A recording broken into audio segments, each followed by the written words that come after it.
국채가 괜찮은 것 같아요. 국채. 네. 네. 국채, 여기서 말하는 국채는 어느 나라 국채일까요? 우리나라인가요? 그렇죠. 네. 대한민국 정부가 발행한 국채가 세미 씨 같은 초보 투자자에게 딱 어울리는 것 같아요. 왜요? 그럼 왜 이 세 가지를 충족할 수 있는지 하나하나 좀 설명드려 볼게요. 먼저 첫 번째가 뭐였죠? 수익성. 네. 자, 먼저 현재 상황에서 지금 우리나라의 금리가 과거 역사적인 수준과 비해서 높은 편인 것 같아요? 낮은 편인 것 같아요? 지금 현재? 지금요? 네. 금리가요? 네. 애매한데요? 예. 그렇죠. 이걸 딱 정해서 말씀드릴 수는 없지만 확률적으로 현재 금리가 좀 높은 편이에요. 높은 편이에요? 네. 그러니까 기준금리를 기준으로 말씀드리면 지금 우리나라 기준금리가 3.5%거든요. 근데 그 코로나 이전만 해도요. 1% 이렇죠. 1% 밑이었어요. 네네네. 예. 그러니까 지금 굉장히 많이 올라와 있는 상태거든요. 근데 이 원칙을 하나 알아두시면 좋습니다. 금리가 높을 때는 채권 가격이 싼 거예요. 반대로 금리가 낮아지면 채권 가격은 비싸지는 거예요. 네. 그러면 일단 첫 번째, 앞으로 우리나라 금리가 내려갈 확률이 높을까요? 더 올라갈 확률이 높을까요? 내려갈 것 같아요. 그렇죠. 그럼 뒤집어서 표현해 줄게요. 채권 가격이 내려갈 확률이 높다는 뜻이에요? 올라갈 확률이 높다는 뜻이에요? 채권 가격 오르죠. 그렇죠. 네. 네, 그러니까 어느 정도 수익성은 확보가 됐다는 얘기죠. 그렇죠? 네, 그래서 첫 번째 수익성은 국채에서 나오는 이자도 중요하고요. 그 국채 가격이 올라가서 내가 취할 수 있는 매매 차익도 중요하고요. 한 가지 더 보너스가 있어요. 채권을 싸게 사서 비싸게 팔면 차익이 생기겠죠. 이제 보통 매매 차익이라고 하는데 이게 비과세예요. 그래요? 세금이 없어요. 뭐 금액에 상관없이요? 충격적이게도 금액에 상관이 없어요. 아 진짜요? 예, 그래서 지금 돈 많은 부자들도 이 채권 투자에 아주 열광하고 있죠. 아 네. 진짜 네네. 저만 몰랐네요. 오늘 알면 됐죠. 그러니까요. 네. 두 번째, 그러면 이제 안전성 말씀드려요. 이건 뭐 제가 굳이 설명 안 드려도 될 것 같은데요. 우리나라에서 제일 튼튼한 회사가 있다고 하더라도 대한민국 정부보다는 안 되죠. 안 되겠죠. 네. 대한민국 정부가 지급 보증을 하는 국채 얼마나 든든합니까? 여기에 우리나라 국가 신용 등급 들어보신 적 있죠? 그럼요. 자, 여기서 제가 돌발 퀴즈 나갑니다. 우리나라 국가 신용 등급이 높을까요? 일본 국가 신용 등급이 높을까요? 우리나라요.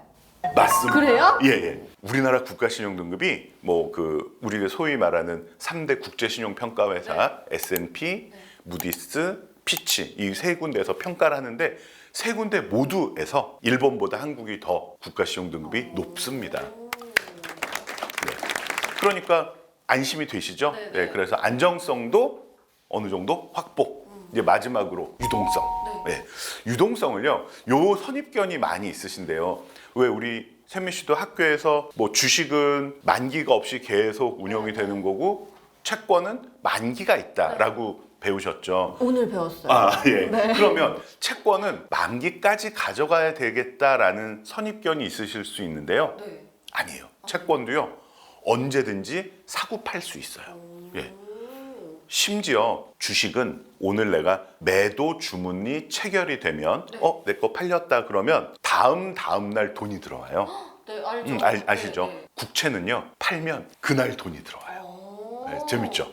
그냥 국채는 거의 현금과 같아요. 그래서 몇 년짜리 국채다 이거 크게 신경 안 쓰시고요. 내가 팔고 싶을 때 얼마든지 파실 수가 있어요. 증권회사에서. 예. 그래서 이제 세 가지 다 말씀드렸네요. 자, 국채를 추천드린 이유. 첫 번째, 수익성 괜찮다. 특히 요새처럼 금리가 높아서 채권 가격이 쌀 때 사두면은 뭐 앞으로 괜찮을 것 같다. 두 번째, 대한민국 정부가 보증하는 일종의 채무 증서이기 때문에 안전하다. 세 번째, 언제든지 현금화할 수 있다. 만족하십니까? 거기에 보너스도 있었죠. 뭐 매매 차익은 비과세다. 근데 얘기만 들으면 너무너무 좋은데 네. 사실 저는 의심이 좀 많거든요. 아, 네네. 근데 우리 초보자분들도 의심이 많아서 투자를 못하는 분도 분명 있을 거예요. 아, 네네네. 네, 이 국채 투자를 했을 때 뭐 위험한 점이 있거나 그런 게 있을까요? 좋습니다. 예, 아까 말씀드렸다시피 국채가 안전하다고 하지만 언제나 원금이 보장되는 것은 아니라고 말씀드렸죠. 왜요 또? 원금이 보장된다 하셨잖아요. 조건이 있었죠. 네. 언제까지 가지고 있을 때? 만기까지? 그렇죠, 그렇죠. 아. 그래서 내가 국채를 딱 사놨는데 아쉽게도 네. 금리가 또 오르는 거예요. 아이고. 그러면 채권 값은 어떻게 된다고요? 떨어지죠. 내려가요. 네. 그래서 내가 그 내려간 상태에서 팔게 되면 손실을 볼 수도 있어요. 그런데 만기가 예를 들면 내가 3년짜리를 샀다. 그러면 3년 동안 기다리면 이자는 이자대로 받고 만기 때는 원금을 주는 거죠. 그러니까 이제 정리가 되시죠. 아, 네네. 원금 보장은 언제 기준으로 원금 보장해 주는 거다? 만기. 그렇죠. 중간에는 수익이 날 수도 있고 손실을 볼 수도 있다. 물론 뭐 주식만큼 그렇게 크게 왔다 갔다 하지는 않습니다만 그래도 내가 언제든지 팔아도 원금 이상을 확보한다. 그 뜻은 아니라는 거 알아두시기 바랍니다. 오, 네. 이 채권 사는 게 어떻게 보면 제 돈을 빌려주는 거라고 볼 수 있잖아요. 그렇죠, 그렇죠. 이 채권 투자가 정확하게 어떤 건지 좀 짚어주실까요? 그렇죠. 돈을 빌려준다라고 생각하면은 돈 빌리는 사람이 나한테 오든지 내가 가든지 해야 되는데 채권 투자하는 거는 또 그건 아닌 것 같고 조금 헷갈리시는데요. 그래서 그 중간에 누가 있냐면 아까 말씀하신 그 증권회사가 있을 때도 있고요. 그 한국거래소 KRX가 있을 때도 있습니다. 그래서 중간에 한국거래소가 있는 거는 장내일까요? 장외일까요? 한국거래소가 있으니까. 한국 거래소가 네. 있으니까 장내죠. 그렇죠, 그렇죠. 네. 네, 그게 이제 장내 거래고요. 그다음에 증권회사에서 중간에 껴서 거래를 해주는 것을 장외 거래라고 해요. 그런데 이거 기억하시면 너무 좋겠는데 채권 거래는 장내 거래가 많다 그랬어요. 장외 거래가 많다 그랬어요. 그거 얘기해 주셨어요? 맞아요. 했을 거예요. 예. 장외가 많죠. 역시 네. 예, 쌤 씨 기억력 최고입니다. 그래서 장외 거래가 많고요. 즉 무슨 얘기냐면 돈을 빌리는 사람이 돈을 원하고요. 그 대신 채권을 저한테 주겠죠. 그래서 제가 돈을 빌려주고 채권을 받아요. 그런데 이 채권은 만기까지 꼭 가져가야 되는 건 아니라고 말씀드렸죠. 예, 그래서 중간에 얼마든지 팔 수도 있고 살 수도 있다 그랬잖아요. 그 중간에서 많이 사주고 많이 팔아주는 역할을 하는 곳이 바로 증권사. 그렇죠. 증권회사입니다. 네, 네. 그래서 우리는 굳이 내 돈 누가 빌려갈래? 이거를 물어볼 필요 없이 증권회사에 가셔가지고 가지고 있는 채권들 있으세요? 한번 보여주세요. 하면은 증권회사 입장에서는 가지고 있는 채권을 나한테 파는 거고요. 내 입장에서는 증권회사가 가지고 있는 채권을 내가 사는 거죠. 이 채권을 사는 거를 우리는 보통 채권에 투자한다 이렇게 표현을 합니다. 그러니까 이제 별로 어렵지 않죠. 증권회사가 가지고 있는 채권을 내가 사는 게 채권에 투자하는 겁니다. 네, 맞습니다. 근데 저번 시간에는 우리 부사장님이 네. 그 채권 중에서도 국채를 얘기해 주셨잖아요. 맞아요, 저같이 투자에 대해서 좀, 좀 처음 하시는 네, 처음 하고 분들. 용기가 안 나는 분들을 네, 네, 위해서. 네. 근데 보니까 뭐 회사채나 금융채라고 이런 게 있더라고요. 이게 네. 뭐가 다른 건지 잘 모르겠어요. 예습하셨는데요. 네, 제가 국채를 말씀드렸더니 회사채와 금융채를 가지고 네. 오셨습니다. 좋습니다. 그러면 이제 국채는 뭔지 아시잖아요. 네, 네, 국채는 아주 정확하게 표현하면 한 4가지가 있어요. 전부 국가에서 발행하는 채권인데 국고채라는 게 있고요. 그다음에 재정증권, 그다음에 외평채, 그다음에 국민주택채권 이런 게 있는데 요 뒤에 3개는 잊어버리셔도 돼요. 왜요? 우리가 별로 투자할 일이 없어요. 네, 그러니까 국채 이퀄 국고채다 이렇게 생각하시면 되고요. 종류가 만기에 따라서 7가지가 있어요. 네, 만기에 따라서 그래서 2년, 3년, 5년, 10년, 20년, 30년, 50년. 그러니까 50년 동안 돈을 빌리기도 해요. 국가는 대단하죠. 네. 그러니까 7가지 국고채가 국채고요. 그럼 이제 회사채. 회사채 뭐 사실은 간단해요. 누가 돈을 빌리는 거예요? 회사가. 그래서 일반 이제 주식회사 등이 돈을 빌리고 그 다음에 대신 나 이거 갚을게 이자랑 해서 발행하는 게 회사채인데 회사채도 어떻게 보면은 초보자들이 접근하기에는 그 회사가 어떤 회사인지 잘 모를 수 있잖아요. 그래서 조금 더 쉽게 접근하기 위한 추천드릴 만한 채권은 회사채 중에서도 금융채를 좀 말씀을 드릴게요. 네, 금융채는 딱 들어보니까 금융회사? 그렇죠. 금융회사에서 발행하는 채권을 금융채라고 해요. 대표적인 게 이제 조금 약자가 나올 거예요. 산금채라고 있어요. 산금채. 산, 산업 맞아요. 천재인데? 금융 맞아요. 채권. 네, 산업은행에서 그래요? 네, 맞아요. 네, 산업은행 이렇게 길 가다가 보신 적 있을 거예요. 네, 산업은행에서 발행하는 채권을 산금채라고 하는데 뭐 산금채는 워낙 안전해서 거의 국고채와 비슷한 수준이라고 보셔도 될 정도로 아주 안전한 채권입니다. 또 그럼 이것도 맞추실 수 있을 것 같은데요. 중기채. 중기채. 네. 중기채. 중소기업 맞아요. 채권. 네. 네. 그래서 중소기업은행에서 발행하는 채권을 이제 중기채. 이것도 역시 왜냐하면 산업은행, 중소기업은행은 이제 국가 지분이 굉장히 많기 때문에 굉장히 안전한 금융채로 보실 수 있어요. 그 다음에 뭐 은행 거래하시죠. 네. 그 일반적인 시중은행에서 발행하는 일반적인 채권을 은행에서 발행하니까 무슨 채? 은행채. 그렇죠. 예. 자, 그런데 이제 금융채 중에서 네. 은행이나 아까 말씀드린 뭐 산업은행, 중소기업은행 정도의 안정성은 갖고 있지 않지만 그 대신 안정성이 낮으니까 뭐가 높겠어요? 날 좀 덜 믿을 테니까 그 대신 내가 이걸 좀 더 줄게. 수익을 그렇죠. 네. 금리가 좀 높은 금융채가 있는데 그게 보통 어떤 금융회사에서 발행하냐면 카드회사에서. 카드회사. 네네. 그러니까 지금 카드 쓰시죠? 네. 네. 이 카드 회사에서는 뭐 돈을 빌려주거나 또는 뭐 왜 이제 돈을 미리 주고 나중에 돌리기 위해서 카드채를 발행을 해요. 하지만 그 카드 회사가 은행만큼의 신용도를 갖지는 않고 있어요. 그래서 카드채는 은행채하고는 조금 성격이 달라요. 그래서 금리가 훨씬 높고 그 대신 신용도는 조금 낮은 그런 차이가 있으니까 이제 금융채는 대표적인 게 은행채, 카드채 이렇게 있다라고 생각하시면 됩니다. 네, 그러면은 산금채, 중기채, 은행채, 카드채에 대해서까지 알려주셨는데요. 네. 보면은 네. 이제 회사채 안에 금융채가 있는 거고 그렇죠. 네. 이제 따로는 국채가 있는 거잖아요. 그렇죠. 그럼 여기서 뭐가 더 좋고 또 안 좋은 점이 또 있어요? 그렇죠. 근데 이거는 참 세상은 공평해요. 예, 다 가질 수는 없어요. 그러니까 쉽게 말해서 안전성하고 네. 수익성하고 이걸 둘 다 가질 수는 없어요. 그러니까 안정성이 높으면 수익성은 좀 떨어지고요. 네. 안정성이 조금 낮으면 수익성이 높을 수밖에 없죠. 그래서 아까 말씀드린 산금채 같은 경우는 네. 가장 대표적으로 안정성이 아주 높습니다. 네. 그 대신 수익성은 조금 떨어집니다. 반대로 카드채는 안정성은 조금 떨어지지만 수익성은 좀 높은 편이죠. 그러니까 내가 나는 안정성에 조금 더 포커스를 맞추고 싶다. 그러면은 상금채나 중기채나 은행채 쪽을 보시는 게 좋고요.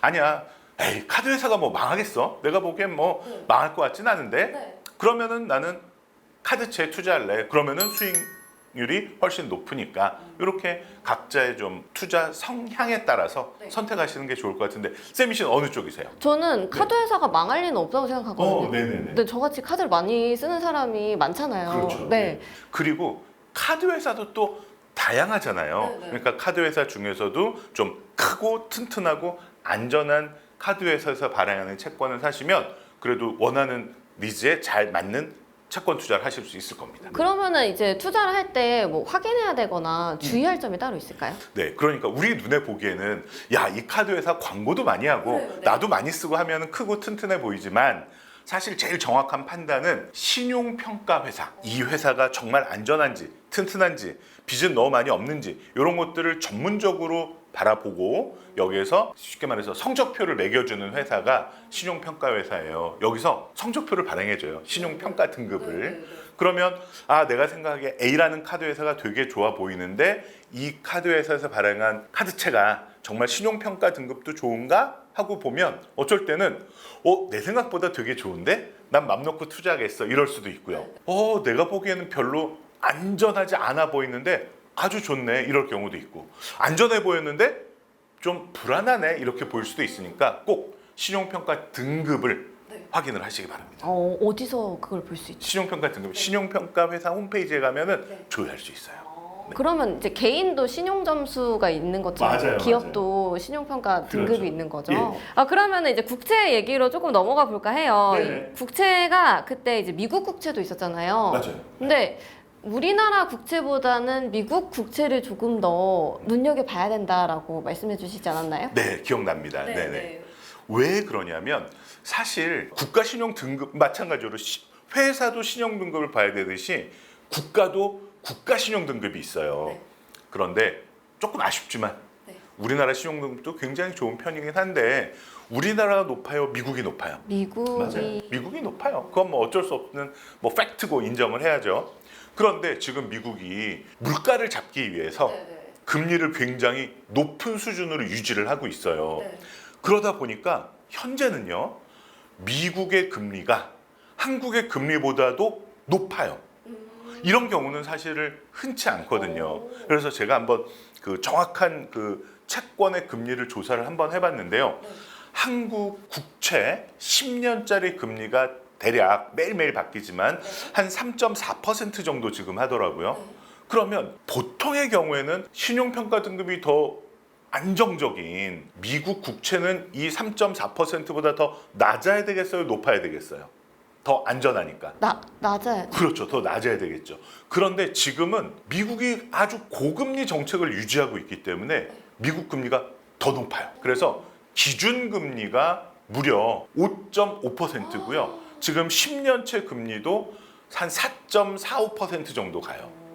그러니까 이거는 신용 등급도 높은데 금리까지 높으니까 미국 국채가 현재는 조금 더 유리하지 않나, 이런 각도에서 추천을 드린 건데, 여기에서 이제 우려되는 점, 조금 하나 더 신경 써야 될 점이 하나 있으니 뭔지 충분히 예상하실 수 있을 것 같아요, 세미 씨. 미국 국채는 뭘로 나중에 돈을 줄까요?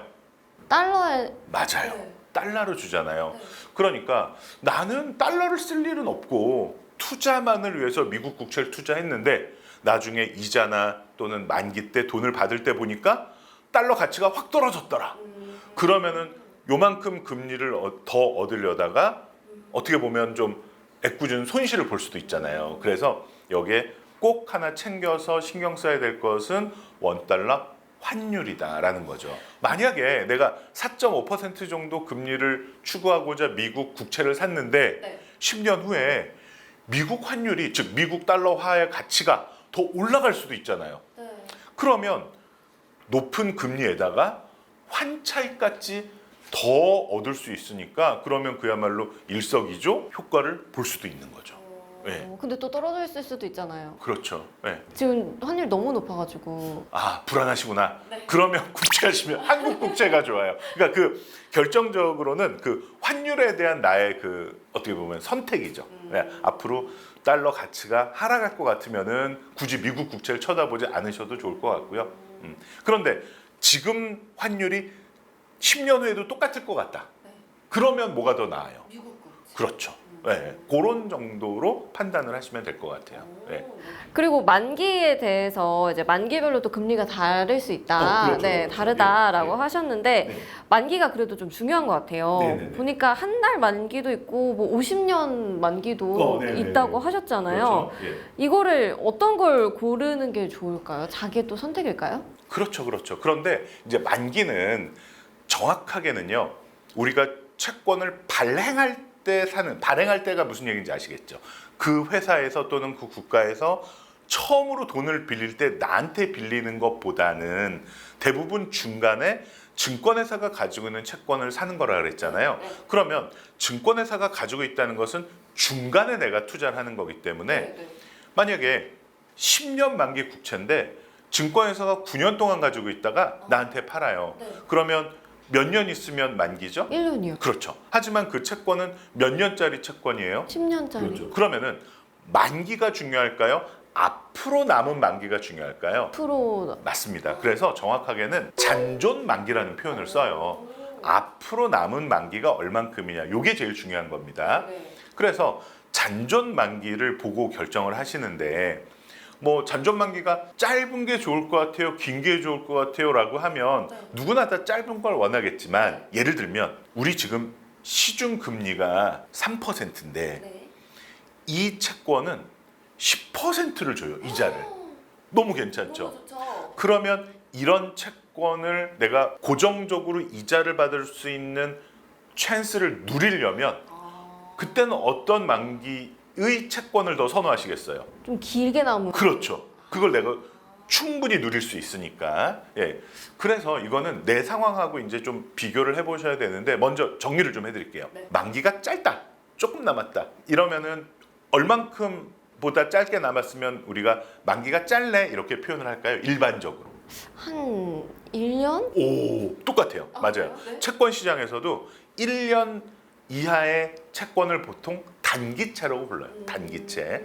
그다음에 장기채. 얼만큼이면 좀 길다 이렇게 느끼실 것 같아요. 10년. 10년이면 무조건 장기채고요. 보통은 한 5년만 넘어도 장기채라고 부르는 경우가 많아요. 그런데 아까 말씀하신 것처럼 국채는 막 20년 만기, 30년 만기, 50년 만기도 있습니다. 네. 네. 그리고 그 사이를 이제 중기채라고 보통 부릅니다. 자, 그러면 만기가 길고 짧은 것에 대한 잔존 만기가 어떤 중요한 이슈가 있는지 지금부터 설명드릴 텐데, 자, 지금부터 정신 바짝 차리셔야 됩니다. 지금부터 조금 어렵습니다. 앞으로 금리가 하락할 걸로 예상이 되면 채권 가격은 어떻게 된다고 했죠? 올라가죠. 맞아요. 우리 지난 시간에 배웠죠. 자, 그렇다면 앞으로 금리가 하락할 것 같아서 내가 채권을 사려고 해요. 그러면 앞으로 잔존 만기가 3년 남은 게 더 땡겨요? 10년 남은 게 더 끌려요? 네? 조금 어렵죠? 네, 한 번만 더. 자, 앞으로 금리가 하락할 것 같아서 채권에 투자하려고 해요. 채권 가격이 올라갈 테니까. 그러면 그 혜택을 3년만 보고 싶어요? 10년 보고 싶어요? 10년이요. 그렇죠. 그렇게 생각하시면 돼요. 그래서 금리가 하락할 것 같으면 만기가 길면 길수록 인기가 많아져요. 인기가 많아진다는 얘기는 가격이 더 올라가죠. 네. 그래서 이제 심플하게 정리해 드릴게요. 금리가 하락할 것 같으면 만기가 길면 길수록 채권 가격이 크게 올라가요. 이걸 조금 세련되게 표현하면 민감도가 높다 이렇게 표현을 해요. 네. 듀레이션이 길다. 오, 네. 그런 표현 들어본 것 같아요. 들어봤죠. 네. 그래서 금리가 하락할 것 같을 땐 듀레이션이 긴, 만기가 긴 채권이 인기가 많고 가격이 많이 올라가요. 그럼 반대의 경우도 충분히 맞추실 수 있을 겁니다. 앞으로 금리가 올라갈 것 같아요. 그러면 채권 가격은 어떻게 된다고요? 떨어져요. 그러면 많이 떨어졌으면 좋겠어요? 조금만 떨어졌으면 좋겠어요? 조금 떨어지면 좋겠죠. 그렇죠. 그러면 만기를 어떻게 해야 돼요? 짧은 짧게. 그래서 채권형 펀드 중에 만기가 아주 짧은 채권들만 모아놓은 펀드가 있어요. 네. 그러면 만기가 아주 짧은 채권들만 모아놨으니까 금리의 영향을 많이 받겠어요? 적게 받겠어요? 적게 받죠. 그렇죠. 네. 바로 그게 MMF예요. MMF요? 많이 들어보셨죠? 아니요, 처음 들어봤는데요. 그래요? MMF 되게 유명한 단기 금융 상품인데요. 머니 마켓 펀드예요. 얘는 법적으로 잔존 만기를 평균 75일 이내로 아주 짧은 채권들만 가지고 있어요. 2달 조금 넘는. 네, 그거밖에 안 돼요. 오. 그러니까 금리의 영향을 별로 안 받죠. 그러니까 일반 채권보다 금리가 올라갈 때는 이 MMF의 인기가 올라가는 많겠죠. 거예요? 네, 바로 그겁니다. 예. 아, 그렇구나. 채권 보다 보니까 그때 신용평가 등급 있잖아요. 아까 네네. 얘기해 주신 것처럼 채권에도 그런 게 있는 것 같더라고요. 보니까 뭐 AAA 이런 식으로 되어 있던데 이거 어떻게 나뉘게 되는 거예요? 그러니까 지금 세미 씨가 본 AAA 등급은 국채 등급 보신 거예요. 제가 네. 국채만 봤죠. 맞아요. 그래서 우리나라에서 이제 제일 안전한 등급이 AAA니까요. 이게 바로 우리나라 국채 등급이고요. 크게 말씀드리면요.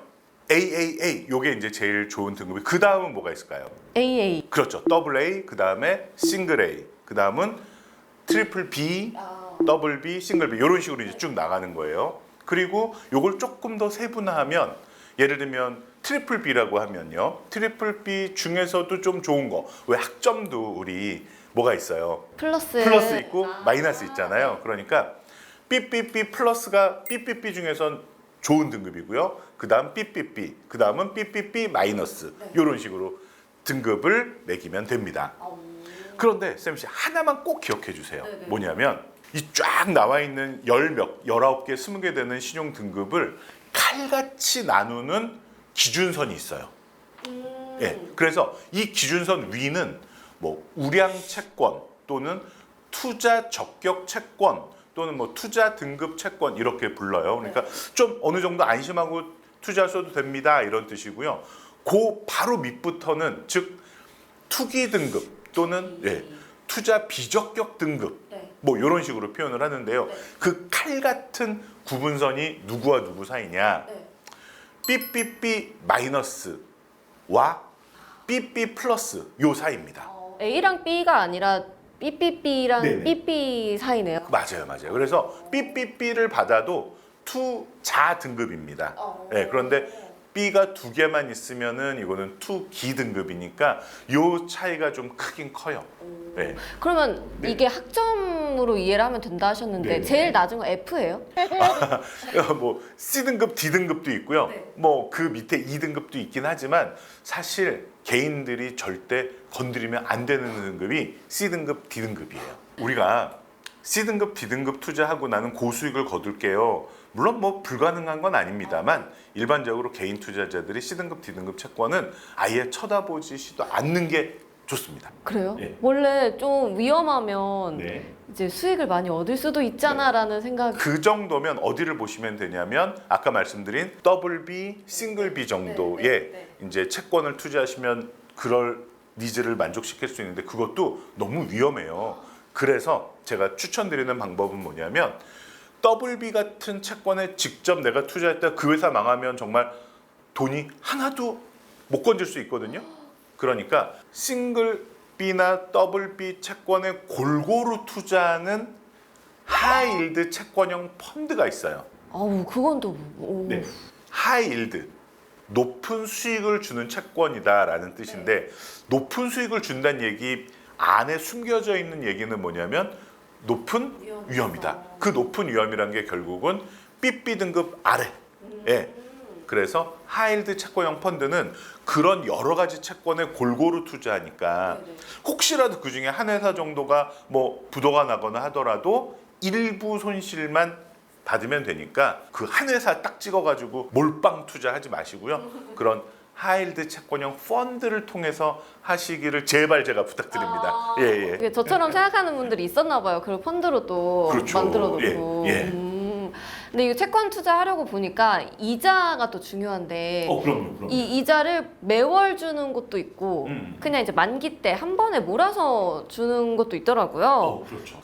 만약에 똑같은 이자를 만기에 한꺼번에 주는 게 있고 매월 예를 들면 뭐 6% 이자를 주는데 매월 0.5%씩 나눠서 12번 주는 게 좋을까요? 연말에 6%한 번만 주는 게 좋을까요? 라고 하면 12번 나눠서 주는 게 더 좋죠. 왜요? 왜냐하면 내가 처음에 받은 0.5%를 가지고 재투자를 할 수도 있죠. 그렇게까지는 그렇죠? 아직 그리고 진짜. 혹시나 모를 중간에 무슨 일이 생겨도 미리 받아놓은 거는 안 뺏길 수 있잖아요. 그렇죠? 그래서 그렇긴 한데 현실적으로는 거의 뭐 조삼모사예요. 그걸 정확하게 계산해서 나눠서 주던가 한꺼번에 주던가 하기 때문에 나는 매월 좀 돈이 필요해. 예를 들면 은퇴자 같은 분들.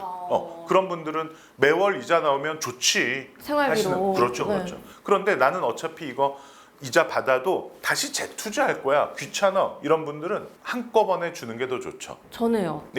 제가 한번 예를 들어 볼게요. 2024년 6월에 처음으로 나오는 개인 투자용 국채가 있어요. 이것도 얘기 좀 들어보셨을 텐데요. 요게 이자를 보통 국고채는 1년에 2번 이자를 지급하거든요. 근데 이 개인 투자용 국채는 이자를 지급하지 않고 계속 쌓아둬요. 그래서 10년짜리는 10년 만기 시점에 20년짜리는 20년 만기 시점에 복리로 계속 이자를 붙여서 그거를 한꺼번에 줘요. 그러니까 내가 이자 받아서 써서 없애거나 또는 잘못 투자하거나 이럴 가능성을 아예 막고 복리로 쫙 불려서 주기 때문에 이걸 선호하는 분들도 있다는 거죠. 하지만 아까 말씀드린 것처럼 나 매월 받아서 나 이거 쓸 돈 있는데 하는 분들은 되게 안 좋죠, 그게. 그래서 이거는 내가 쓸 돈이 있냐 없냐를 먼저 판단해 보시면은 금방 선택하실 수 있을 겁니다. 그럼 매월 이자를 주는 것도 있고 뭐 만기 때 주는 데도 있지만 만기에 주는 이자가 더 많은 하는 게 좀 일반적인가요?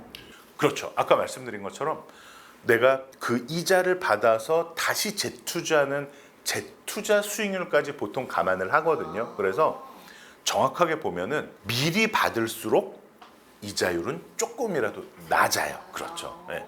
그럼 만기 전에 네. 이 채권을 팔게 되면, 네네. 네, 해지하게 되면 네. 좀 손해가 있는 걸까요? 쉽게 생각하면 그럴 수도 있죠. 예를 들면 내가 이자 받기 하루 전에 채권을 팔게 돼요. 그러면 너무 아깝잖아요.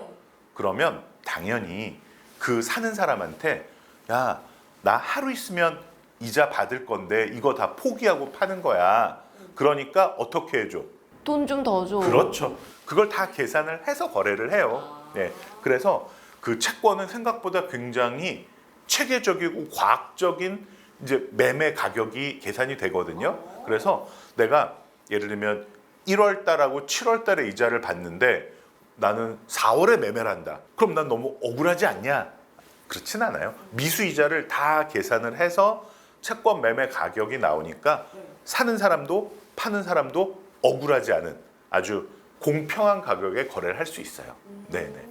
제가 이 채권을 사보려고 이제 증권사 앱에 들어가 봤는데 박수. 생각보다 그렇게 어려운 게 아닌 것 같더라고요. 맞아요. 그런데 여기서도 꼭 알아두셔야 될 거 다시 한번 말씀드립니다. 전 시간에도 제가 말씀드렸는데 증권사 앱에 들어가면요. 채권을 거래하는 방법, 채권을 거래하는 뭐 장소 또는 그 메뉴가 반드시 2개가 있을 겁니다. 뭐죠? 너 한국거래소 시장에서 거래할래? 내가 가지고 있는 거 사고 팔래? 네. 한국거래소 시장에 나와 있는 채권을 사고 파는 걸 무슨 거래라고 한다고요? 장내 거래. 그래서 장내 거래 메뉴가 있고요. 네. 당신 증권회사가 가지고 있는 채권 중에서 한번 볼게 하는 장외 거래가 있을 거예요. 그래서 내가 마음에 드는 게 장외 거래 없다. 그럼 장내 거래도 한번 꼭 가보시길 바라고요. 장내 거래소에 없다. 그러면 장외 메뉴에도 한번 꼭 찾아보실 필요는 있어요. 그런데 대개의 경우, 특히 이제 좀 대형 증권사하고 거래하는 경우에는 어디가 더 다양한 채권을 가지고 있을까요? 증권사. 예, 맞아요. 장외에 좀 더 많은 채권이 있을 확률이 더 높아요. 예, 그래도 이제 2군데 꼭 같이 다 점검을 해보세요. 네. 근데 왠지 그런 증권사에서 사면은 막 수수료만 떼가고 네. 한국거래소에서 해야지 막 진짜 갖고 막 이런데 그런 건 아니죠? 그렇진 않습니다. 물론 장외 거래에서 조금 왜냐면 증권회사도 마진이 있어야 되니까 그쵸. 이런 거죠.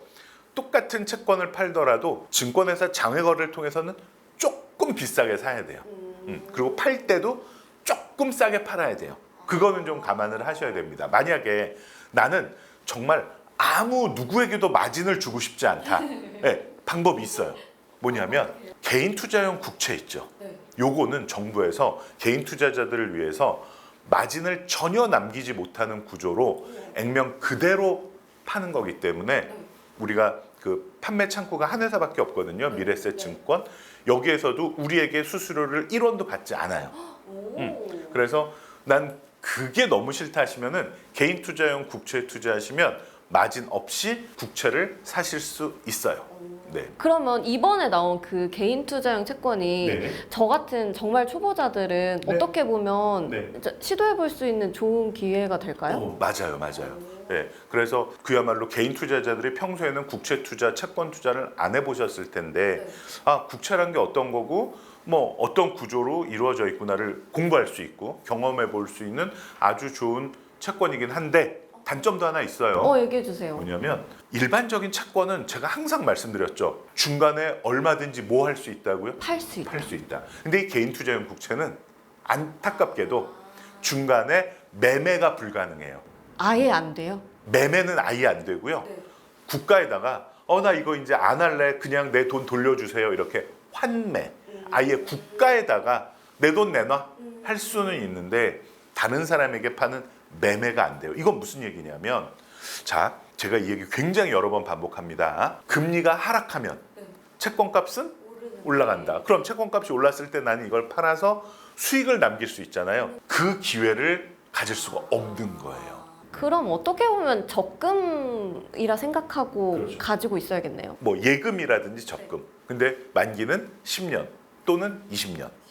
예. 네. 국채는 그렇고 얘기해 주실 때 미국 채권을 좀 더 눈여겨봐야 된다 계속 얘기해 주셨는데 그럼 네. 해외 채권 살 때도 특별히 주의할 사항들이 있을까요? 예. 해외 채권은요. 일단 제일 중요한 거는 아까 말씀드렸던 환율입니다. 환율. 제가 좀 대표적인 예를 하나 들어드릴게요. 미국 국채 말고 브라질 국채라고 있어요. 브라질이라는 나라에서 채권을 발행을 한 거예요. 그런데 1991년에 우리나라하고 브라질하고 국제 조세 협약을 맺어서 이자 소득세를 서로 받지 말자라고 약속을 했어요. 그래서 브라질 국채를 산 한국 사람들은 이자에 대해서 세금을 안 내요. 너무 좋죠. 그래서 한국 사람들이 꽤 많이 브라질 국채에 투자를 했습니다. 그런데 브라질 그 통화가 뭐냐면은 헤알화예요. 네, 이 헤알화 가치가 그동안 좀 많이 하락했어요. 한 690원까지 갔던 헤알화가 한 260원 정도까지. 그래서 이자 10% 받으면 뭐해요? 환율이 너무 많이 떨어져서 손해를 봤죠. 네네네. 그래서 해외 투자에서 가장 중요하게 생각해야 될 것은 뭐다? 환율이다. 예. 그걸 꼭 기억하시기 바랍니다. 네, 알겠습니다. 그 세금 얘기 잠깐 나와서 그런데 네. 이 채권에 세금이 매겨지는 거죠? 네. 자, 요것도 조금 어려울 수 있는데 세비 씨도 세금 내는 거 좋아요, 싫어요? 아, 내야죠. 이렇게 대답하시는 분 처음 들었어요. 내야죠. 네. 멋집니다. 예. 네. 다들 세금 싫어하시는데요. 일단 채권에서 내야 될 세금은 크게 두 가지가 있습니다. 하나는 채권에서 꼬박꼬박 나오는 게 뭐죠? 이자. 이자니까 무슨 세금? 이자 소득세. 이자 소득세는 기본적으로 15.4%예요. 요거를 띄고 줘요. 우리 왜 예금에도 영수증을 줄 때 이만큼 세금 띄었습니다 하고 아예 띄고 주는 거 이제 원천 징수라고 하거든요. 예, 그래서 15.4%를 띄고 주고요. 그 다음에 뭐 금리가 하락하든 이렇게 해서 채권 가격이 올라서 내가 채권을 비싸게 팔아서 얻는 차익을 매매 차익이라고 하거든요. 그런데 매매 차익이 세금이 없어요. 최고죠. 네. 예. 그래서 채권 투자하시는 분들이 이 매매 차익 비과세가 너무 매력적인 거예요. 그런데 요거는 이제 미래 일이긴 한데요. 2025년부터 만약에 금융투자소득세가 시작이 되면 채권 매매 차익에 지금까지 매기지 않던 세금을 새로 매길 수도 있어요. 그래서 이제 그 점은 하나 알아두셔야 되고요. 자, 채권은 다시 한번 이자에 대해서는 무슨 세금 낸다? 이자 소득세. 채권 매매 차익에 대해서는 현재 2024년 현재 세금은 없다. 네, 그것만 기억하시면 됩니다. 네. 그러면 지금 어떻게 보면 채권 거래가 좀 되게 활발하겠네요. 맞아요. 네, 채권에 대한 관심이 폭증했어요. 가장 큰 원인은 지금 채권 값이 싸다 비싸다. 싸다. 네, 왜? 금리가 높아서. 그렇죠. 네. 여기서 말하는 채권 값은 특히 무슨 채권을 말하는 거예요? 그렇죠. 네. 한국도 미국도 금리가 높다. 한국도 미국도 채권 값이 싸다. 그러면 앞으로 채권 값이 오를 거를 예상을 하고 내가 투자를 한다면 만기를 긴 걸 사야 될까요? 짧은 걸 사야 될까요? 긴 거요. 딩동댕. 네. 그리고 이제 채권을 보니까 펀드로도 살 수가 있잖아요. 아까 이제 뭐 몇 등급들을 또 모아놓고 그걸 이제 펀드로 해놓은 그런 상품도 있었는데 그러면 어떤 차이가 있는지에 대해서 설명을 해주실까요? 딱 그겁니다. 지금 세미 씨가 처음 채권 투자하려고 하니까 뭔가 낯설고 내가 뭔가를 선택을 하는데 이게 잘 된 건지 못 된 건지 너무 두근두근하고 심장이 떨리잖아요. 네. 그래서 이거를 그냥 전문가에게 맡기는 겁니다. 네, 그러면 어떤 효과가 있냐? 첫 번째, 나는 채권을 보통 한 개나 두 개밖에 살 돈이 없는데 그런 사람들끼리 1000명이 모여서 수십 개, 수백 개의 채권에 분산 투자할 수 있는 거죠. 이게 첫 번째 장점이고요. 두 번째는 채권에 대해서 하루 종일 공부하고 스터디하는 전문가들이 볼 수 있다는 거. 그다음에 세 번째는요. 매월 한 50만 원씩 나는 채권에 투자하고 싶다. 그럼 50만 원씩 채권을 매번 사는 건 어렵잖아요.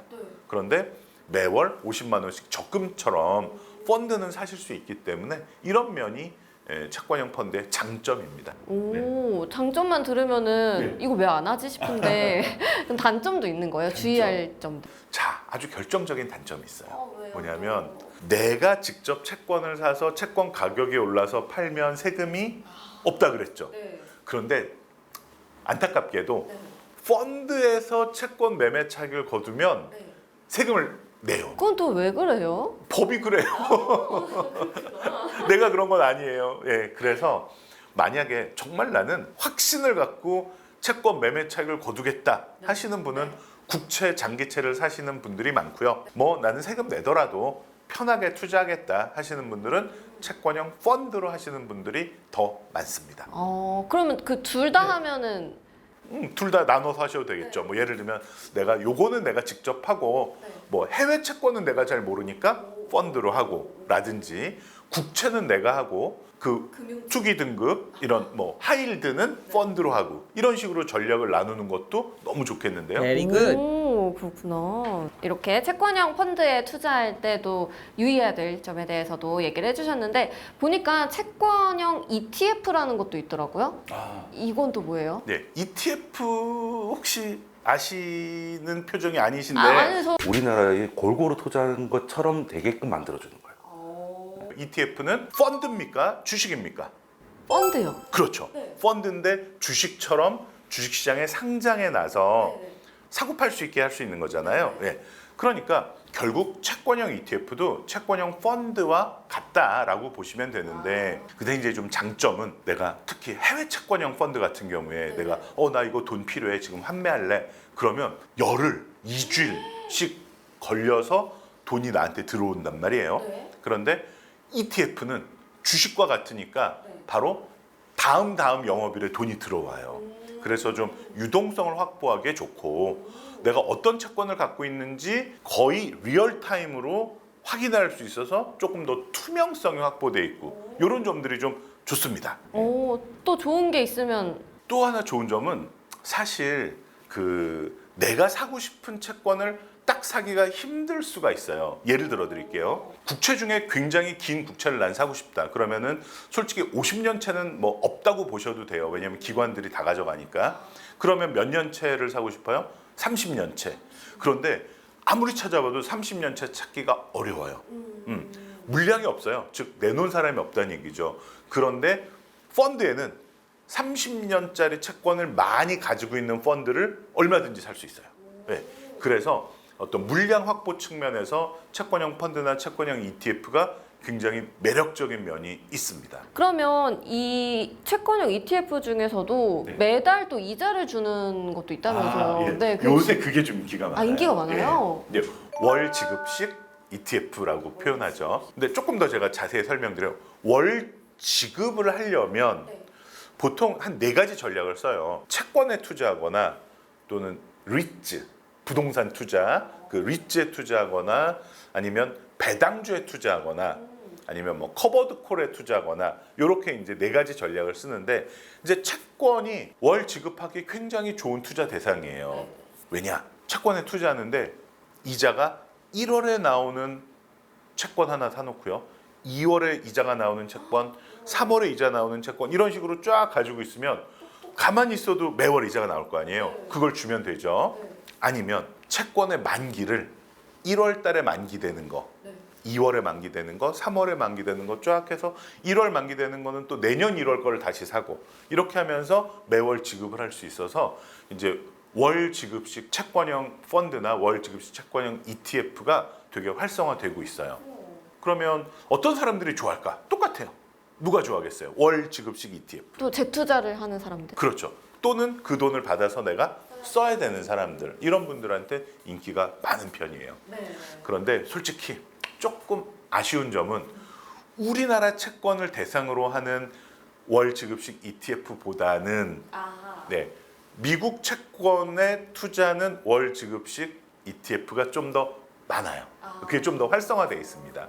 예, 그래서 아마 이렇게 찾아서 내가 이건 뭐에 투자하고 있지, 뭐에 투자하고 있지 이렇게 보시다 보면 대부분 미국 채권에 투자하는 월 지급식 채권형 ETF가 눈에 더 많이 들어오실 겁니다.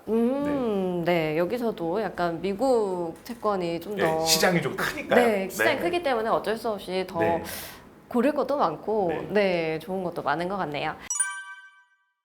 오늘 주제 들어보니까 브라질 국채가 주제라고 하던데요. 네, 날씨만큼이나 뜨겁고 열정적인 나라 브라질에서 발행하는 국채에 대해서 오늘 좀 살펴보려고 합니다. 요즘에 이 브라질 국채가 국채 투자자들 분들한테는 되게 핫하다고 들었거든요. 네. 뭐 다른 국채랑 뭐 차이점이 있는 건지 이유가 뭐예요? 사실 우리나라 투자자들이 해외 국채 또는 뭐 해외 채권에 관심을 가진 지는 그렇게 오래되진 않았습니다. 그런데 이제 지금은 해외 국채하면 어느 나라 국채가 먼저 딱 떠오르세요? 미국. 그렇죠. 미국 국채죠. 그런데 사실 몇 년 전까지만 해도 미국 국채보다도 브라질 국채 투자는 투자가 더 많았었어요. 근데 요새는 미국 국채가 하도 핫하기 때문인데 그에 못지않게 브라질 국채도 굉장히 장점을 많이 갖고 있습니다. 투자를 합니다. 제일 중요한 게 뭐예요, 세미 씨? 얼마나 수익이 나는지. 그렇죠. 예. 브라질 국채 현재 투자 수익 매일매일 왔다 갔다 하긴 하지만 무려 연 14%. 거기에다가 두 번째 더 놀라셔야 됩니다. 네. 이게 전부 비과세예요. 왜요? 좀 이따 하나하나 설명을 드릴게요. 예. 그럼 이제 사람들이 브라질이라는 나라 너무 불안한 거 아니냐 이런 생각들을 세미 씨도 머릿속으로 지금 하고 계시죠? 솔직히 브라질이라는 나라 너무 뭐 삼바의 나라, 그렇죠. 열정적인 네. 축구 잘하고 이런 거 맞아요. 알겠는데 네. 약간 정치적으로 조금 맞아요. 리스크가 있기 때문에 그런 불안할 것 뉴스들을 많이 보셨을 거예요. 네. 그런데 몇 년 전 얘기고요. 지금 굉장히 좀 안정화되고 있고요. 그 제가 이런 숫자로 좀 말씀을 드려볼게요. 네. 브라질이란 나라에 대해서 아는 게 사실은 브라질 국채에 대한 투자의 제일 중요한 포인트라고 생각을 하거든요. 자, 먼저 브라질이란 나라의 면적이 엄청 크다는 건 아시죠? 엄청 크죠. 세계 5위입니다. 네. 그러니까 그 넓은 땅에 또 어마어마한 뭐가 묻혀 있겠어요? 자원이. 그렇죠. 자원들이 굉장히 많고요. 인구는 2억 명이 넘어요. 네, 우리나라 지금 뭐 5천만 정도니까 4배, 세계 7위라고 합니다. 그리고 국민 총소득은 무려 세계 4위입니다. 그 다음에 GDP, 생산. 생산은 세계 9위. 그러니까 거의 우리나라보다 위에 있다. 전체적으로 보면 물론 이제 1인당 국민소득 우리나라보다 낮지만 절대 만만한 나라가 아니다라는 거를 좀 알아주셨으면 좋겠고요.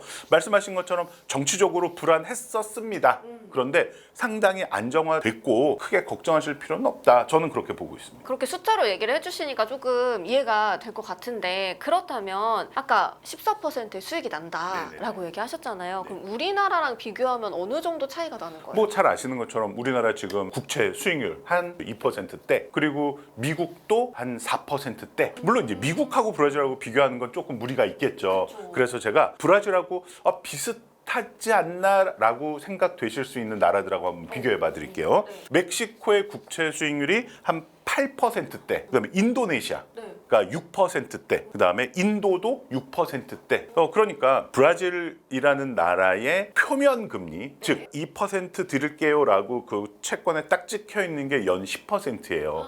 정확하게는 6개월마다 4.88%를 드리는데 자, 요거 조금 어려운 질문인데 한번 대답해 보시겠어요? 10% 채권인데 내 수익률이 14%라고? 이거는 무슨 일일까요? 그러니까 이 채권을 지금 싸게 살 수 있는 거예요. 그러니까 무슨 얘기냐면 잘 보세요. 이 국채가 지금 5%예요. 찍혀 있어요. 5% 줄게요. 그런데 이거를 살려는 사람보다 팔려는 사람들이 더 많아요. 그러면 5% 줄게요 하는 이 국채가 예를 들면 10,000원짜리인데 살려고 하는 사람보다 팔려고 하는 사람들이 더 많으면 이 가격이 어떻게 되겠어요? 세일을 하겠죠. 그렇죠. 조금 더 싸게 살 수 있겠죠. 그래서 10,000원짜리를 예를 들면 9,000원에 살 수 있다. 그러면 내가 9,000원을 내고도 10,000원에 5%를 받으니까 수익률이 더 올라간단 말이에요. 즉 무슨 얘기냐? 뉴스를 보시다 보면 브라질 국채 수익률은 연 10%인데 라고 표현하는 데도 있어요. 왜냐하면 국채의 표면 금리라고 하듯이 거기에 딱 찍혀 있는 건 10%인데 지금은 이 브라질 국채가 좀 세일 중이에요. 그래서 더 싸게 살 수 있기 때문에 대략 14%대로 난 수익을 거둘 수 있다라는 겁니다. 이해되셨죠? 그래서 14%가 나온 거구나. 맞습니다. 그러면은 세일을 하면 할수록 더 수익은 더 높아질 수도 높아지겠죠. 있는 거네요. 그런데 이건 뭐 제 의견입니다만 지금 정도면 충분히 싼 가격이다. 더 떨어지진 않을 것 같다라는 게 뭐 저를 포함한 많은 전문가들의 입장입니다. 그래서 지금 브라질 국채는 사야 될 때가 아닌가. 굉장히 싸게 살 수 있는 때다라는 생각을 한다는 거죠. 그러면은 브라질 국채가 아까 또 비과세라고 얘기를 하셨는데 네. 브라질 국채의 세금 구조가 뭔가 다른 건가요? 맞습니다. 이게 어떻게 보면 이 브라질 국제의 가장 매력이라고도 볼 수 있는데요. 네. 채권에 투자하면 두 가지 세금 낼 일이 생겨요. 하나는 기본적으로 무조건 내야 되는 세금이 바로 채권에서는 뭐가 나오죠? 꼬박꼬박 그 이자가 나오죠. 이자가 나오죠. 네. 그러면 이자에 대한 무슨 세금을 내야 돼? 이자, 소득세. 소득세. 오케이. 그러니까 주식에서는 뭐가 나오죠? 배당. 배당. 그러니까 무슨 소득세? 배당 소득세. 채권에서는 이자가 나오니까 이자 소득세. 오케이. 네. 자, 두 번째 채권을 아까 브라질 채권은 지금 어떻게 살 수 있다 그랬어요? 싸게 살 수 싸게 있어요. 살 수 있다 네. 그랬죠. 그래서 싸게 샀다가 나중에 채권도 얼마든지 사고 팔 수 있다는 건 아시죠? 네, 세미도. 네, 네. 그러면 요거를 비싸게 팔았어요. 네. 그러면 요거는 이자랑 관계없이 내가 예를 들면 6천만 원에 샀다가 8천만 원에 팔았어요. 그러면은 요거를 채권 매매 차익이라고 불러요. 오케이. 그럼 이 두 가지. 그런데 1991년일 거예요. 네. 그때 한국하고 브라질하고 네. 조세 협약을 맺었어요. 뭐라고 맺었냐? 야, 한국 투자자들이 브라질 국채 투자에서 나오는 이자에 대해서는 네. 우리 세금 매기지 말고 브라질 사람도 한국 국채 사면은 세금 안 매길게. 이런 협약을 맺은 거예요. 국제 조세 협약을. 네네. 그러니까 우리가 한국 국채를 사든 미국 국채를 사든 어느 나라 국채를 사도 이자에 대해서는 세금을 내야 되는데 유독 어느 나라만? 브라질만 그 높은 이자에 대해서 세금이 없어요. 일단 요거 너무 좋죠. 네. 자, 두 번째. 요새 왜 뉴스에서 많이 보셨을 텐데 대주주가 네. 주식을 팔아서 돈을 벌면 역시 무슨 세금을 내야 되냐면 주식 양도소득세를 내야 돼요. 내가 해외 주식을 사서 비싸게 팔았어요. 그럼 무슨 세금을 내야 돼요? 주식 양도소득세. 네. 그렇죠. 채권도 싸게 사서 비싸게 팔면은 뭐를 내야 될 것 같아요? 양도소득세? 그런데 우리나라 법에는요. 네. 채권을 싸게 사서 비싸게 팔면 세금이 없어요. 이거는 개인 투자자가 꼭 브라질 국채가 아니더라도 네. 모든 채권에 대한 매매 차익은 과세를 하지 않아요. 그러니까 벌써 이자에 세금 안 내죠. 네. 싸게 샀다 비싸게 판 국채에 대해서 세금 안 내죠. 네. 여기다 하나 더 있습니다. 우리나라 국채는 어차피 요 두 가지 수익이 발생하는데 네. 해외 채권을 사면은 한 가지 더 발생할 수도 있는 수익이 생겨요. 환차익. 맞아요. 환차익. 그러니까 혹시 미국은 달러가 통하잖아요. 그렇죠? 브라질. 자, 공부해왔죠. 그렇군요. 뭐죠? 헤알화. 맞습니다. 헤알화가 네. 1헤알화당 얼마냐라는 거 요거 지금 한 250원에서 260원 사이에서 왔다 갔다 하고 있는데 내가 이거에 샀단 말이에요. 그런데 이 헤알화가 400원이 됐어요. 그럼 엄청 오른 거잖아요. 네. 그럼 여기서도 내가 돈을 벌겠죠. 네. 이 환차익에 대해서도 세금이 없어요. 생각해 보세요. 미국 여행 갈 때 네. 달러를 만 달러 환전을 했어요. 네. 그래갖고 가서 이제 뭐 쓰는데 펑펑 안 쓰고 카드 쓰고 이러다가 많이 남겨왔어요. 네. 그래서 한국으로 다시 왔더니 달러가 그 사이 왕창 오른 거예요. 너무 좋다. 그래서 환전을 했어요. 네. 그러면 거기서 번 환차익에 대해서 세금 냈나요? 안 안 내죠. 냈죠. 네, 맞아요. 그래서 이 환차익에 대해서도 비과세예요. 그래서 제가 이렇게 이름 붙이고 싶어요. 트리플 비과세다. 그러네요. 트리플 비과세. 네. 뭐뭐뭐. 한번 순서대로 한번 생각해 볼까요? 꼬박꼬박 나오는 이자에 대해서도 이자 소득세 비과세. 그다음에 채권을 싸게 사서 비싸게 팔았을 때 발생할 수 있는 채권 매매 차익에 대해서도 세금 안 내죠. 그다음에 환율이 올라서 내가 수익을 보는 환차익에 대해서도 세금 안 내죠. 그래서 브라질 국채에 투자하면 트리플 비과세를 누릴 수 있다. 이게 굉장히 중요한 포인트가 되는 거죠. 근데 그렇게 좋으면 다 썼을 거 아니에요. 모두가 이게요? 좀 위험 요소가 있겠죠, 분명히. 물론입니다. 자, 한번 보세요. 첫 번째 위험 요소 이자. 이자는 최소한 몇 퍼센트는 보장돼 있다고요. 아까 말씀드린 것처럼 10%. 이거는 브라질 정부가 문제를 발생시키지 않는 한 지급은 할 거예요. 두 번째, 채권 매매 차익. 즉, 채권 가격이 문제인데 지금은 채권 가격은 어떻다 그랬어요? 싸다 그랬잖아요. 네. 그러니까 내가 만기까지 가면은 무조건 원금은 주죠. 네. 그럼 돈을 벌 수 있는데 만약에 내가 중간에 팔고 싶을 때 채권 가격이 더 하락하면 나는 손실을 볼 수 있는 거죠. 네. 근데 요거는 내가 뭐만 지키면 그 리스크를 없앨 수 있어요? 만기만. 그렇죠. 만기까지 가면은 나는 돈을 벌 수 있는 거예요.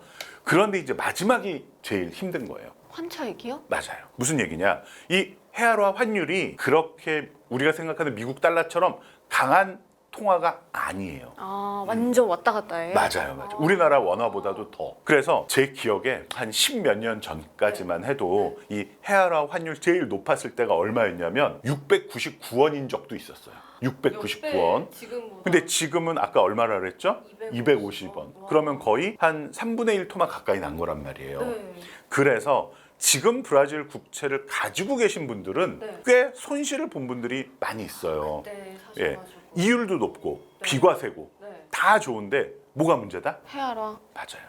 헤아라. 그래서 이 헤아라를 어떻게 볼 것이냐가 이 브라질 국채에 투자할 것이냐 말 것이냐를 결정하는 가장 중요한 포인트가 됩니다. 그런데 저는 이거를 변동성이라고 표현하고 싶어요. 헤아라가 내려가기만 하면은 그게 위험이라고 표현할 수 있지만 네. 어떻게 될 수도 있어요? 올라갈 수도 있잖아요. 사실 얼마 전까지만 해도 200원 밑으로 빠졌었어요. 그랬다가 지금은 250, 60원까지 왔잖아요. 그러면 그만큼 또 환차익이 난 거예요. 변동성은 크지만 이게 나한테 플러스로 작용할 수도 있고 마이너스로 작용할 수도 있다.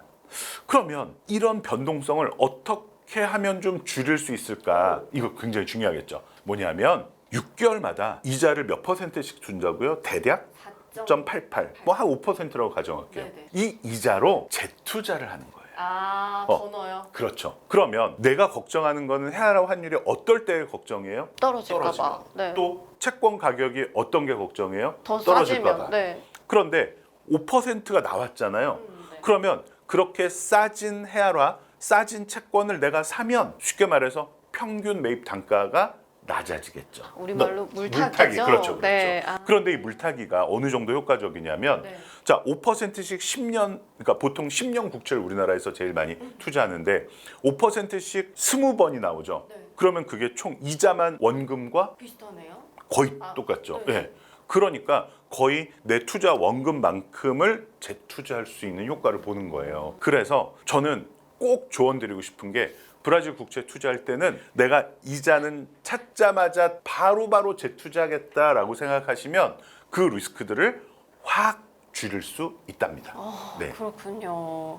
그래도 부사장님 이왕 국채 투자하는 거면 미국이나 우리나라에 하는 게 뭔가 마음이 좀 편하거든요. 제가 브라질 국채를 오늘 처음 알아가지고 그런 네네네. 건지 이렇게 불안해도 그러면 일단 제가 불안을 좀 덜어드릴 수 있는 내용을 조금 더 설명을 드려볼게요. 자, 먼저 만약에 외국 투자자들이 우리나라에 투자하면서 야, 한국 불안해. IMF 봐봐. 얘네 망할 뻔했잖아. 그러면 억울하겠어요? 안 억울하겠어요? 좀 웃길 것 같아요. 그렇죠, 그렇죠. 예.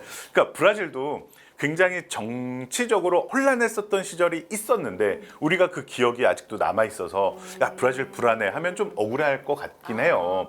예. 또 하나는 우리가 IMF 때를 생각해 보면 뭐가 없어서 그렇게 힘들었던 거죠? 달러가 맞아요. 네. 그런데 외환이 부족했기 때문이잖아요. 네, 네. 이 중남미 국가들 중에서 브라질이 외환 보유액이 가장 커요. 그것도 압도적으로 많아요. 그래요? 네네네. 그래서 뭐 그런 그 디폴트 위험, 그러니까 국가 부도의 리스크는 우리가 그렇게 걱정하는 것만큼 크지 않다라는 거 말씀드리고 마지막으로 브라질 국채 그 시장 규모가 중남미의 모든 나라를 다 합친 것보다도 브라질 국채 규모가 시장 규모가 커요.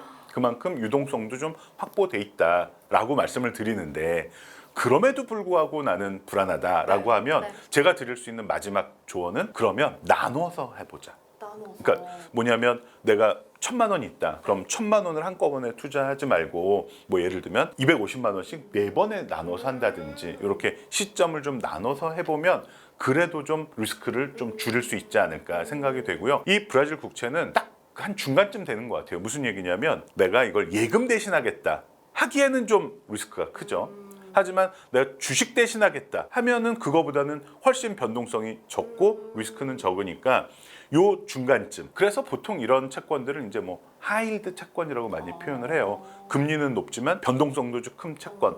예, 그 정도로 이해를 해주셔야지 예금이나 미국 국채, 한국 국채하고 비교하면 안 되죠. 금리도 워낙 차이가 많이 나고 하니까. 그래서 그 중간쯤에 있는 뭐 중위험 중수익 뭐 그 정도의 상품으로 이해를 해주시면 좀 좋지 않을까 생각이 됩니다. 네. 그러면은 이제 브라질 국채에 조금 발을 담가볼까? 이런 네네. 생각을 할 수 있잖아요. 네네. 소액이라도 투자를 하고 싶은 분들은 어떤 방식으로 먼저 접근을 하는 게 좋을까요? 뭐 ETF도 있을 것 같고 네네. 직접적으로 살 수도 있을 것 같은데. 그렇죠. 그러면 제가 이 말씀부터 드릴게요. 지금 말씀드린 가장 중요한 브라질 국채의 유리한 포인트는 트리플 뭐라 그랬죠? 비과세. 근데 이 트리플 비과세를 누리려면 네.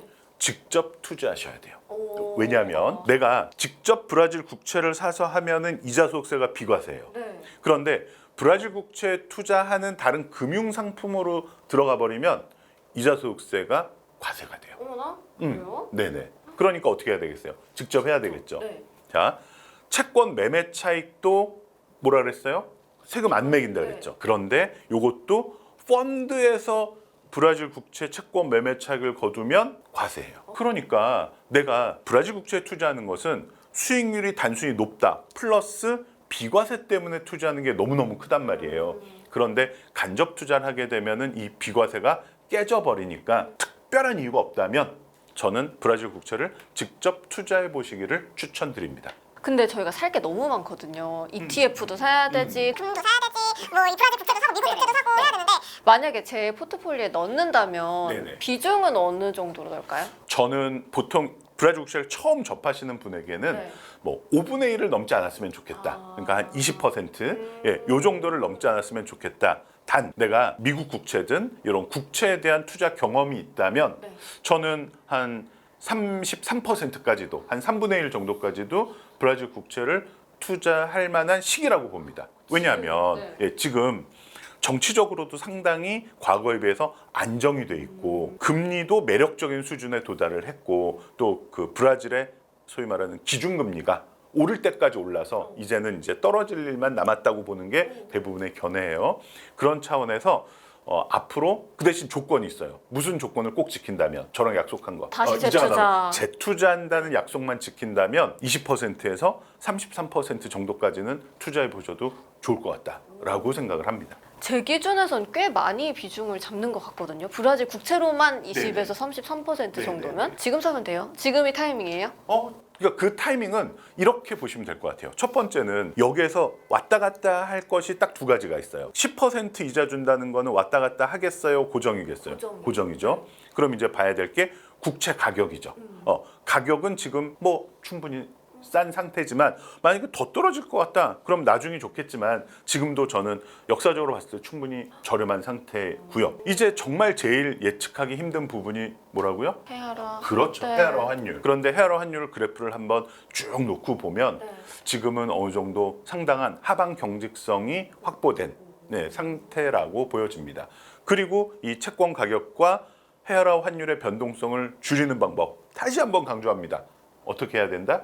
재투자한다 라고 보면은 지금 투자하셔도 저는 굉장히 매력적인 수익 구조를 만드실 수 있다고 봅니다. 관세나 이런 거에 들어가는 영향은 좀 그게 놀라운 게 우리가 보기에는 남미 나라들은 다 미국에 굉장히 의존을 많이 할 것 같잖아요. 브라질이 미국 의존도가 거의 없어요. 그래서 브라질이 미국한테 개기는 거예요. 미국한테 못 개기는 나라가 멕시코. 멕시코는 딱 붙어 있어서 미국 의존도가 굉장히 높은 나라고 지금 두 나라가 미국한테 개기는데 중국 빼고 인도하고 브라질이 미국 무역 비중이 높지 않아요. 그래서 브라질은 지금 누구한테 솔직히 더 붙어 있냐면 중국한테. 미국한테 못 보여도 크게 문제될 거 없다는 거예요. 그다음에 인도는 지금 왜 개개냐면 미국이 러시아 우크라이나 전쟁하면서 러시아 원유 사지 마 이랬는데 인도가 저 러시아산 원유를 계속 사고 있거든요. 그래갖고 미국이 지금 모디 총리를 되게 안 좋게 보지만 인도도 미국에 수출하는 게 별로 없어요. 그래서 개기는 거예요. 그러니까 우리나라는 절대 개기면 안 되는 거거든요. 미국한테 수출하는 게 너무 많기 때문에. 약간 그럼 인도랑 브라질은 또 인구가 많아서 그렇지. 내수 경쟁. 네, 맞아요. 그러니까 우리나라는 수출의 나라죠. 인도는 내수의 나라예요. 그러니까 얘네는 물론 전체적으로 보면 우리나라보다 수출을 엄청 적게 하는 건 아니지만 워낙 그 사이즈가 크니까 인도가 세계 5등이에요. 그런데 엄청 큰데 대부분이 내수예요. 얘네는 14억 인구니까. 그래서 미국한테 개기는. 그러니까 사실은 인구가 많고 땅이 큰 나라가 편한 거예요. 살기에는. 마지막으로 퀴즈 또 가져오셨다면서요? 네네. 어렵지 않은 퀴즈입니다. 네. 자, 브라질 국채의 가장 큰 매력은 역시 비과세라고 했습니다. 일반적으로 채권에 투자하면 이자 소득세 15.4% 내셔야 되고요. 최대 금융소득 종합과세에 해당되시는 분들은 최대 49.5%까지 세금을 내셔야 되는데 네. 트리플 비과세 효과를 누릴 수 있는 브라질 국채. 네. 트리플이라면 몇 가지예요? 세 가지. 세 가지에 대한 비과세 효과를 누릴 수 있을까요? 아, 쉽네요. 첫 번째. 이자 소득세, 그렇죠. 네. 매매 차익에 대한 세금, 그렇죠. 두 번째가 매매 차익에 대한 세금. 네. 세 번째는 환차익. 그렇죠. 이 세 가지를 모두 세금을 안 낼 수 있다. 그래서 트리플 비과세를 누릴 수 있는 브라질 국채가 매력적이다라는 겁니다. 네, 오늘 부사장님께서 브라질 국채에 대해서 얘기를 해주셨는데 제가 브라질이란 나라에 대해서 오해를 너무 많이 하고 있었던 것 같아요. 네네. 네, 좀 미안하고요. 그리고 제가 브라질 국채를 한번 정말 알아보려고. 네, 좋습니다. 그 정도까지. 그래서 여기서 돈 벌어서 네. 열정의 나라 브라질로 한번 놀러 가셔서 축구 구경도 한번 해보시고 삼바 축제도 한번 즐겨보시면 좋겠네요. 내년에 축구 그 중남미 축구 하잖아요. 아, 그러네요. 보고 내려갔다 올게요. 아, 좋습니다. 네, 알겠습니다. 오늘 말씀 너무 네, 감사합니다. 감사합니다.